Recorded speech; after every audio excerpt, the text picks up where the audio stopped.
the grave adventures of the Holmes County Library Ladies. I'm Susan. And I'm Michelle. And thank you for watching the first 2 episodes of Oak Hill Cemetery in Millersburg. If you look behind us, back that way, up on the hill, there are some pine trees, and that's where Oak Hill Cemetery is. We hope you've enjoyed the last 2 segments we've had of Oak Hill Cemetery and hope that you'll stay tuned as we explore all the cemeteries across Holmes County. And we'd also like to give a shout out to our cameraman, Eric. He is going to join us with all the cemetery filmings. Thank you, Eric. And we're here today at the Central Library in Millersburg, where we hope you will stop by and visit our local genealogy and history room, where you'll find lots of great stuff about the local history and genealogy of Holmes County. And now, on with the show.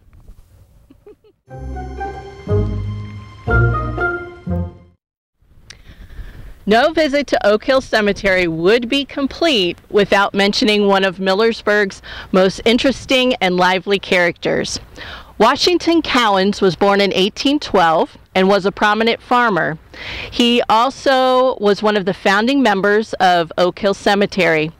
One of the things that was very distinguishable about Mr. Cowens is the fact that every time he made a visit to Millersburg, he made sure that he donned a tall silk hat and a Prince Albert coat on all his visits.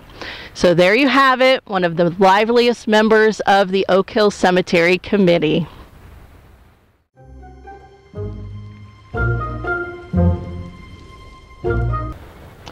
I'm standing here next to Dr. John G. Bingham's tombstone. Dr. Bingham was born in Millersburg in 1835.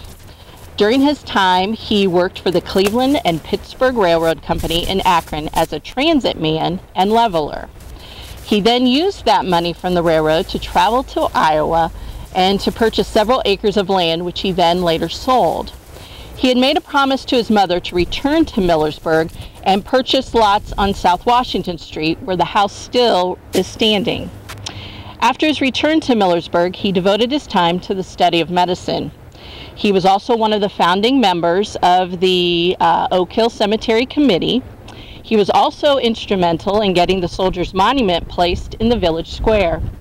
When the monument was dedicated, Bingham remarked, "The structure, which the little daughter of a veteran soldier will presently reveal to you, is of such quality of material and character of workmanship as ensures the utmost durability.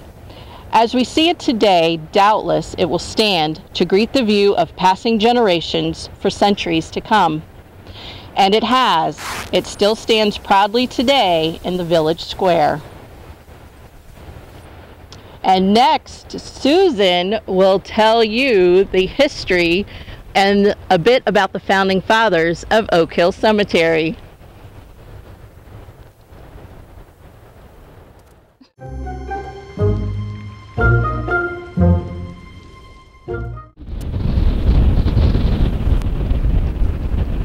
I'm on top of a platform here at the top of Oak Hill Cemetery. I think this might be the topest place to be here at the cemetery. And I'm going to tell you a little bit about the cemetery.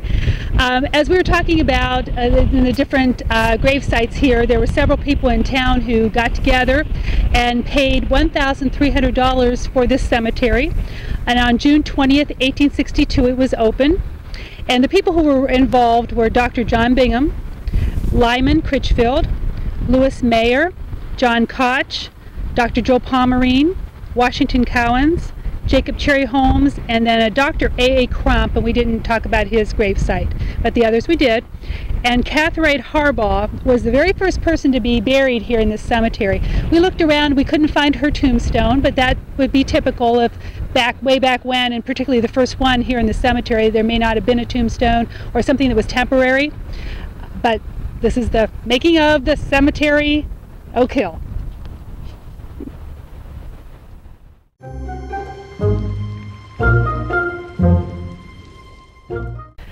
Okay, we're going to wing this one because we have no notes about him. This is Dr. A.A. Crump, who is one of the founders of this cemetery, and we did find him. We roamed around and we found his tombstone. And just to let you know that on the front of it, it's kind of wearing away, But we can see that it's, what'd you see, Michelle, 1850, you think? It looks like 1850 to 1922, maybe. Okay, and then his wife, and Michelle's going to show you his wife's gravestone. His wife's gravestone is down here. It's Bird Happer Crump, who was born in 1869 and died in 1940. And interestingly enough, on the side of the tombstone, we have an etching of a John J. Corn, who died January 28th, 1898. He was aged 23 years and 11 months and 19 days.